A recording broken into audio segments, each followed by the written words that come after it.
Hello, hello! In this video, I will show you how to do a very simple finite element analysis with a simple part. So select new part.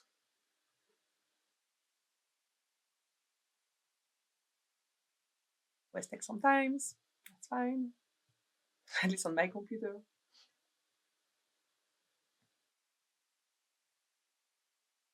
Here we go. So you see the units of my parts are IPS.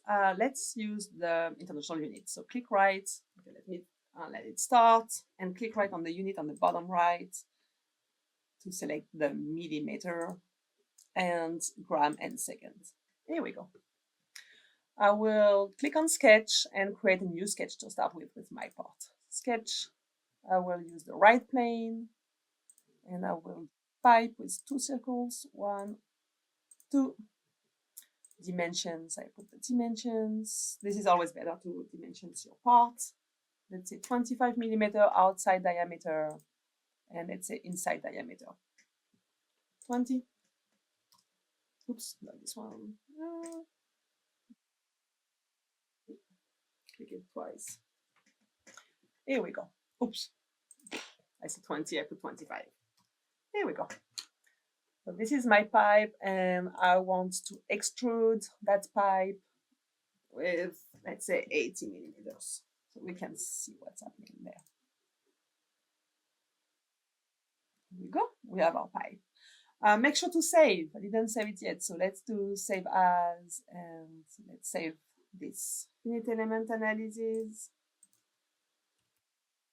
ECE215 pipe FEA. You can put your name if you want, doesn't matter, but make sure to save your part. Before we start the finite element analysis, we need to apply a material. So go on the materials there and click right and edit material. And let's apply the stainless steel ferrite. And you can see all the information there for the this material. Okay, we have everything in IPS. I would prefer to have them in megapascal. So click on the units and select the SE, but the SE with the megapascal. Here we go. We find the Young modulus, that is 200 gigapascal there. We have the Poisson ratio, shear modulus, the G that you know how to find, 77 gigapascal, density, tensile strength, so the maximum, the strength when it will break, and the yield strength, that the maximum strength that you want to apply to your material, maximum stress, okay, at 0.002 or whatever limits is provided, but you don't want to go over 172 megapascal at any point in the part, and apply.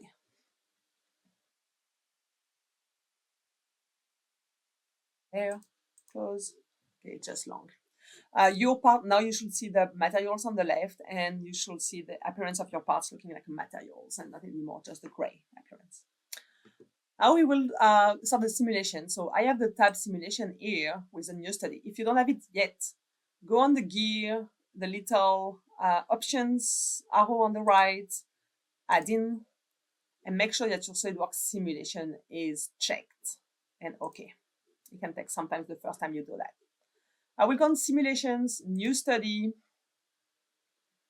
I want to do a static study. There's a lot of other study, but I want to do a static study. Enter. And now I have different steps. So the first one is the materials. We already have the materials. It's fine. Connections is when you have multiple parts and you want to add screws, spring, thing like that. We don't need that. We will start at fixture. So do we want to put a pin connection, fixed connections, things like that. Click right to fixture and click on fixture advisory. Okay, we will click on the right. We should have this window that open. So it's small, this one, but basically we will use the green arrow on the bottom. We want to add a fixture.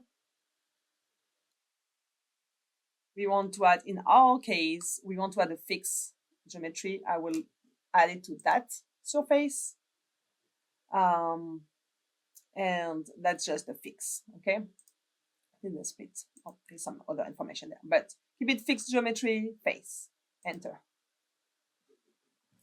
And after that, we will click on create more interactions and we want to add a load. So add a load, click down, add a load. I hope you can follow my mouse. So I want to add a load, not on the outside there, but I want to add a load on this one. So I click on this surface. I want the force to be normal. I want to be the force to be not IPS in SI, let's say 2,500 Newton. I want to pull on that surface, so reverse. And per item here, we just have one item. So the 2,500 Newton are all the way on this item. But if you have two surface and you apply this force, that will be doubled. So just be careful. And enter. Here we go. So we are done with the interactions. Make sure that it's fully constrained. If your part can move all the way over, you will not be able to make any statics analysis. So I want to be done. Continue with the next one. You say that everything looks good. We can just change the settings, but everything looks good. But let's check the change mesh size. Let's check the mesh size. So how small are the little elements of finite element? So if you click on that, you can see on the left, okay, your mesh parameters, that's what is important. So the smaller one are less than 1 millimeter, the larger one 1.2 millimeters. Remember the thickness of the pipe, that's 2.5 millimeters because the outside diameter 25, inside 20, so thickness 2.5. Our elements are always smaller than the thickness, twice smaller than the thickness, so that's perfect. We have at least 2 elements per inside the part. So, okay, oops. I just click cancel because we don't change anything. And now we can click on run the study. Let me just, make it nice. Run the study. It can take more or less time depending on the complexity of your part. Run.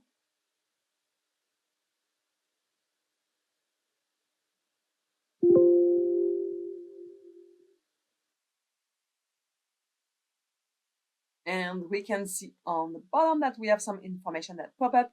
We have a check deformation there. You say, oh, it looks good because your maximum deformation is 5 times 10 at the minus 6 millimeters. So it's less than 5 times 10 at minus 3 millimeters. So it's very, very small, in fact.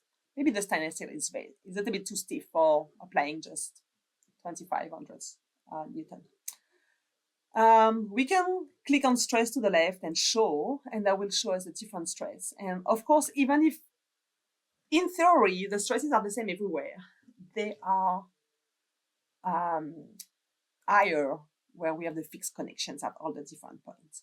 But the stress that you have in the middle there, that will be the value that you will find when you do the sigma equal the force divided by the area of there. So this one is everything. I think we can find them with a probe. We need to add a probe on that. Okay, I will not do that. You can see that, so it works is nice. They tell you, oh, don't forget the yield strength is, remember this 172 megapascal? And we are reaching the maximum is 15.6 megapascal. So this pipe is over dimension, like times 10. So we have a safety factor of more than 10. If we divide it by the yield strength by the Van Mises that we have right now, the maximum that we have, it's way too much. Click right on the displacement and show. That shows the displacement is larger on that side of the pipe. Even if in theory it's spread everywhere a little bit because we are pulling on that, it's larger there. And you see the scale is times 1,000 because in fact it's very, very small. 5.6 micron, very, very small. And the strain, that would be the percentage of your displacement. If you click there, you can see it's also very small. So I did my pipe is a bit over dimensions. You can run the study definitely with something well larger. That will make more sense a little bit. So hope that helps. Let me know if you have questions. You are welcome to make different loads, to have loads in different directions, having some connections that are different, so two different surface connected, either fixed, either like with pin connections. Just make sure that it cannot move. Okay, you have enough connections to make it to stay in static. Okay, stop talking. Have fun. Bye bye.